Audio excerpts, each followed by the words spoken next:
Oi, why you crying in the Mexican toilet? You know, there's not a day that goes by that I'm not asked that exact same question. Multiple times a day, in fact. But then again, everybody's been asked that question multiple times a day, haven't they? Guys? Anybody? Just me, huh?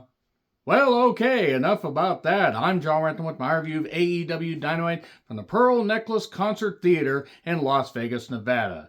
Yeah, oh yeah, they're back in Vegas, and, well, this show just continues to build to All In. Building slowly, laboriously in some cases, but honestly, there were a few good things on this show, but don't pull up no chairs, this ain't going to take very long. So, they had a sellout because the venue holds around 2,000 or so people. Excalibur, Paul White, and Tony Schiavone on commentary. Paul White has enthusiasm. It's nice to see that he's healthy. He's cut a lot of weight. Good on him. Because people his size don't usually have, really good health at, into their 50s. And he's at least into his early, if not mid 50s. So good on him. Excalibur is completely lost when he is pitching to anything. And Schiavone just thinks everything's great. And Andrade's so cool. And I like Schiavone, but I think it's time to make him the interviewer. So anyway, Will Ospreay gets a big pop, hype for the main event, whatnot. He thanks the fans for getting him through a really rough time. Actually, the last time he was in Arena, Mexico, his mother called, and apparently his grandfather passed away. And his grandfather wouldn't have wanted him to cry, because he would have asked him why he was crying in a Mexican toilet. Salty old bastard, he sounded like. So, Will said he'll leave it all out there for the fans, hopefully not from the Mexican toilet, and that he will give his blood, sweat, and tears and break his body for the fans. We know he's done it when he didn't need to. Here's Don Callis. I know what they're trying to do here. He talked about, the history with Kenny Omega and the history of working with Will Ospreay.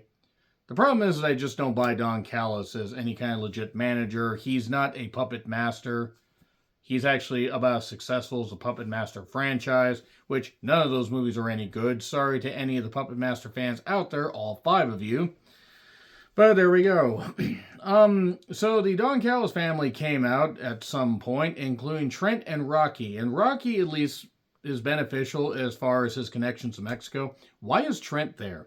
He doesn't serve any purpose, especially in 2026. And Omega comes out with his big old pipe and then proceeds to pipe the entire Callis family except Mark Davis, who's the only smart person he left. They do not like Jake Doyle at all because he is just getting his ass beaten from pillar to post. Omega basically says, I feel everything you say. Apparently he is Helen Keller reading Braille. As much as you feel, you never think. That can apply to many people in this company and in wrestling in general. And warned him about Callis, warned him about Mox, but this went long is what I was noting. This isn't the only promo segment that went long. And Ospreay fires back from, now it's me and you, or no, maybe Omega said that, and then Will basically said, I need the help, but thank you. So, that's it for that. I summed it up a lot quicker than they did. On Collision, Claudio, Orange Cassidy, and Eddie Kingston advanced in the Continental Cup tournament thing that apparently is going to be the bridge to the Continental Classic. It's just, why more tournaments, Tony? Why? Just have a 4-way and have something, whatever. He loves 4-way. It's fine. It's a blind draw. This thing seems to be blindly booked. Speaking of blind booking, here's MJF against Speedball and Nick Wayne. I love Nick Wayne. Speedball is a fine athlete. I think Speedball's ceiling is basically in matches like this. I do not ever see him being world champion. Number 2 spot in the gauntlet is up for grabs here. I think MJF is still more hurt. I don't think the wrap around his quad is necessarily just for show. I wouldn't be too surprised because he had banged his body up. He hyperextended his knee. He said at one point he is the one true champion, the OTC. I could buy into this OTC because at least this one shows up and does stuff. And the usual 3-way stuff. The crowd loves Speedball. I'm very happy for Nick. MJF needs to lay off the juice because it is getting a little bit eerie. I mean, I'm not knocking. He's not the only wrestler to do that, but under doctor supervision, it can be good, but something's looking a little bit off. It's looking very, late 90s. Um, we get an Ultimate Weapon. It looks like Speedball's going to win. MJF throws him out, gets Salt of the Earth on Nick Wayne, and there we are. Good on Nick Wayne, but he tapped out, so there we are. So, post-match promo, MJF full-on delusional, one true champion. Oh my god, Andrade's music. He isn't medically cleared, nor is he here, because MJF just talks about how he trolled the audience. He knocks Omega and Ospreay. Everybody's afraid of him, and there we are. He's going to win the gauntlet. He's going to get his shot. And I bet he might get his shot. And I bet it happens at All Out. I bet he loses. And maybe he doesn't. Maybe somebody shockingly wins it. But if MJF does, he goes to All Out. And I honestly think MJF's going to lose. And I think MJF needs some time off. From All Out, he needs time off to rest, relax. He is the future of the company. And if he really is banged up, I want to see him happy and healthy. So, my God, Lena Cross, my word, what a woman. I couldn't hit a big enough lottery to change how I look to have a chance with her. But good God. So they're at the Bird Bar, the Brawling Bird Bar. Lena and Megan Bain, who is as brown as the goddamn, pub wear stuff. And they dropped some beers and walked off. They're going to dominate the Brawling Birds. I volunteer as tribute. Backstage with Foley and the Bangers. Ace Austin apparently is impressing people after being there for a year and not really getting a lot of quality wins, but now he's impressing people. Tony does not know what he's doing with some talents.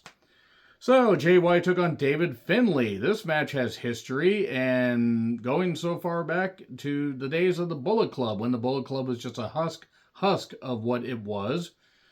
I do not care. There was an injury scare at one point. It looked like Jay might have been hurt. I think they were just selling it, because Jay did actually get banged up when Finlay gave him a Dominator, and a Dominator damn near killed her, and damn near killed Jay White. But Jay White won. I do not care about Finlay. I do not care about the dogs. I'm sorry. Just none of this stuff matters to me. Jay White advances. Shivani then brings up Brodito and Hangman. We get Fuck Ice chants. Unfortunately, those kind of get glossed over, but this is where the Fuck Ice chants started, when Brody had beaten up MJF. And good. This was good stuff. It was nice that they went back to this.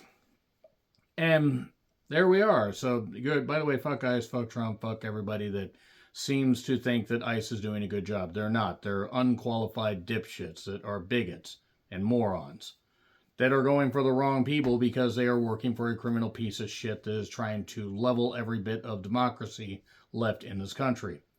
Here's Nana and Swerve. Swerve is back. Where has Swerve been? Apparently hurt. And you know what? This reminded me of why I kind of got sick of Swerve, because Swerve does cut a good promo. He's a very good talker, but a lot of this is kind of just the same.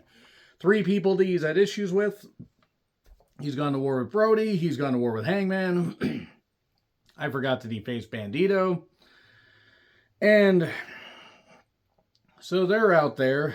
And then suddenly demand music. Trevor the Bald is talking. Lethal Twist is here. I really do not care. We are just going long on these talking segments here. We just had a long talking segment to open up the thing, and now we have this with even less star power. Because once you get past Brodito, Hangman with his weird perm, and Swerve to an extent, Swerve is probably one of the most over people. None of these people matter, because Trevor the Bald just can't win an argument against a corpse. So, there we go. This just went a bit. Swerve left and kind of called Ricochet a bald bitch, which he is. And I guess we're going to get a trios match at some point. Earlier, Willow got attacked by Mercedes, who still can't cut a promo even when they have multiple takes to do things. But whatever, they're building this as best they can. Willow better not lose to Mercedes. Because if they cut this momentum out from under her, it is going to take a while to rebuild it. The fans will still pop for her, but it is going to take a while to rebuild it. Ride this wave. They sang Judas, which further proves that maybe Vegas should try gambling on some intelligence and maybe be out of the realm of the bottom of education. I assume, I don't know how Nevada is in the rankings for states of education, but God forbid if they're singing Judas, they can't be that smart. Kevin Knight took on Chris Jericho for the TNT title. Somebody had a Sasha come home sign. Is it Sasha come home? I think something like, or come home Sasha. She's happy where she is. However I feel about her, she's happy where she is. And WWE has plenty of problems, whether they brought Sasha back or not. She wasn't going to be able to do that, unless that person is stalking Sasha, and in that case, they need to be arrested. Who knows? I do also want to reference something earlier about Speedball in regards to bullshit that he got from Val Venus, Sean Morley, that noted piece of shit, transphobic motherfucking bigot that can't win a goddamn fight to save his life. And I don't care if he's a legit wrestler. He is upset that he is remembered mostly as playing a male porn star. And the fact is, nobody remembered how Sean Morley worked before that, and nobody really remembered afterwards. There are a few people that might remember that he showed up briefly as a version of the Val Venus character in TNA in 2010. It lasted all of 2 to 3 months, if that. But Val Venus, of course, got back in the ring, breaking his retirement and working in front of a crowd of very few people. I think I got more views on my Ice Cream Man review than there were fans in that particular area. I think I got more views on my Primate review, which was just over 300, than there were people in that particular thing. But Val Venus is attacking because he doesn't like the trans people and stuff like that. And that's another thing that I'm going to actually get into, so maybe this review will go a bit longer. But yeah, Speedball had every right to not want to engage with Val Venus. But Val Venus couldn't win a fight against anybody, fan or wrestler, especially the fact that he is completely devoid of any morals, any whatever, and also he's not tough. He's not fucking tough. You can tell by looking at him he's not. He's frail, looks like he'd snap in two. But speaking of trans stuff, you got Sophie Cunningham of the WNBA, which I'm not surprised that the pointing, blonde bimbo, the skeletal frame of her, would turn out to be a complete crackpot right-wing bigot. And now you have Enos Cantor, or however the hell you say it. Enos would actually, be too kind of a name, because Enos at least was a funny name in Futurama. There's nothing funny about that guy. Maybe since Mr. Cantor declared for the WNBA draft, tell him it's in Turkey and see what happens there. Because the guy hasn't really done all that well in the NBA, because they're going to go with this. And I know it's trolling and everything. It's just stupid kind of trolling, because it's not showing that they care about women. And you got this Royce White guy. Remember the guy that, was drafted by the Houston Rockets and couldn't get on a goddamn airplane because he's all scared and everything? Cowardly little bitch that his mother didn't raise right. And I had to say his mother because I care in goddamn tea. But anyway, that guy, wears the wig, and now all the crackpot people and the MAGA fucks are trying to say, well, they say they're women. That's how it works, right? You guys can't meme. You guys can't do this right. And Sophie Cunningham is going to end up like Riley Gaines. Sophie actually has games about as good as Riley Gaines' swimming career. So hopefully she gets out of the goddamn league, goes to do the former Charlie Caruso stuff, where she just is on all kinds of crackpot MAGA fuck with news sites, and just ends up leaving the rest of us alone, is on the fringe, like the My Pillow guy. If you have a problem with trans people, if you have a problem with protecting women's sports, none of y'all actually care about protecting women's sports. That's why you're allowing this stuff instead of calling it out. So here's the thing. I'm not a big fan of the WNBA. I can give two flying fucks what happens to it. I want women to have a pro league and multiple other leagues to be able to ply their trade. But they don't need Sophie Cunningham doing it. They need Angel Reese. Is it Angel Reese or Angela Reese? I'm genuinely trying to remember. Aja something? I know Caitlin Clark. There are a couple names that are going through my goddamn head. And there are women that could actually be properly, featured as the head of the WNBA, but not Sophie Cunningham. Also, yeah, Val Venus is a fucking idiot. And hopefully we'll be forgotten. Nobody's really going to care if he dies off. Nobody cares if I die off, but here's the thing. I know what I am, who I am, and I'm proud of who I am. I'm proud of the mistakes I've made and everything that I've done. Even if, I end up regretting some of it, it led me to where I am today. And the fact that I'm still alive. The fact that Val Venus is still alive while other wrestlers passed away too soon that deserve to live longer. That's unfortunate. Can we trade Eddie and put Val Venus in his place? That Val Venus wouldn't be in heaven, he'd be down there. So let's just continue this whole thing. Kevin Knight needed a bonus for carrying this sack of shit, Chris Jericho, who I don't care what he tries to do off the top rope. I don't care how he tries to mask it. He can't work anymore. So basically, Paul White referred to his teaming with Chris Jericho.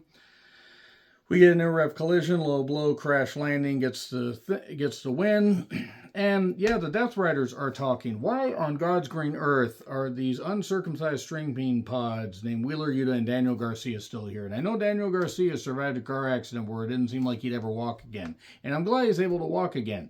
But he is not worth the TV time they have been giving him for years and years and years. Same with Wheeler Yuta. And maybe they're going to do a bagging thing, like if Claudio ends up kicking Moxley out of Death Riders, if they actually end this stuff, and they could use a sandwich bag on, Yuta, that peanut-headed motherfucker. But that being said, Chris Statlander took on Viva Van. It was fine. Viva Van has a good look and did some good stuff, and Statlander won with the Tombstone, the Wednesday Night Fever. Here's Foley for an interview. 2 Long Island people. Noel's in the front row. Thankfully, Noel decided not to pursue a career in wrestling. And we get a 4-way match next week. It's the TBS title, and it's Maya defending against Shida, and Persephone. Conveniently, Shida and Persephone are in the next match, almost like they planned this out, which means wrestling is predetermined, and I will not hear such a thing. So here's Shida, here's Persephone, here is Maya World, here is Thunder Rosa. Thunder Rosa recently sang the national anthem at a baseball game of some variety. I don't know if it was a pro game. I actually have no idea if it was a minor league game. I really don't know, but my God, what a set of pipes on her. She can wrestle. She does great charity work. She can sing. She can cut a hell of a promo. What a woman, to quote Tony Storm. So, I joked, I wonder who takes the pin. I was also wrong with who I thought would take the pin because I thought it would be Thunder Rosa. The crowd was into it. They did some good stuff. It ended up kind of dissolving into the same tag match that you would always get. And shockingly, Shida got pinned with the fall-away bridge finish that Maya World uses. So, okay. Darby pre-tape. Kevin Knight, beat me in my own match, and you'll show that you truly are who I thought you were. I guess it's going to be a coffin match, which, whatever. They were both burning the candle at both ends. Much like this show is burning my patience at both ends. Fletcher, Okada, and Take are going to have a 3-way match for the international title at All In. I don't know if Take wins. I don't know if Fletcher retains. I don't know if Okada will be awake. I don't care. Jon Moxley versus Jack Perry in a Continental Cup match. It's Jon Moxley having to go wire to wire to defend his championship and win a cup that they could probably fit Yuta in or hit him over the head and get a better person. It's actually fully grown. So yeah, this is all overrun because this 2-hour show went 2 hours and 21 minutes. If you think that there's going to be a deep analysis of this goddamn match, are you out of your fucking mind? You are new here. Thank you, by the way, for tuning in, but Jack Perry is in the same position he has been in for 7 years. The heel turn didn't work. He has shown himself to be kind of an empty-headed dipshit. He bled. And I invoked the Moxley rule because it's the same match that you're always going to get, and Jon Moxley won. And there you go, moving on. Here are my predictions for the goddamn Continental Cup. It's going to be Moxley in the finals. We pretty much can pencil that in. If we can't pencil that in, then I don't know what in the world we're doing here. It's going to be him versus Eddie. A friend of mine said it could be him versus Jay White. Or, Mox versus Jay White or Mox versus Claudio. If it is Claudio, Claudio needs to blitz him, beat him in 5 minutes, and then needs to kick him out of the goddamn group. I know that won't happen, but there we are. So that being said, that is it. A little bit of a rant. I actually planned to go shorter, but I had to talk about some things. So let me know your thoughts in the comments. Like, share, subscribe, Twitter, Letterboxd, Blue Sky handles in the description. I'm John Ritland, and until we see what AEW does at Wembley, but first next week, happy trails to you.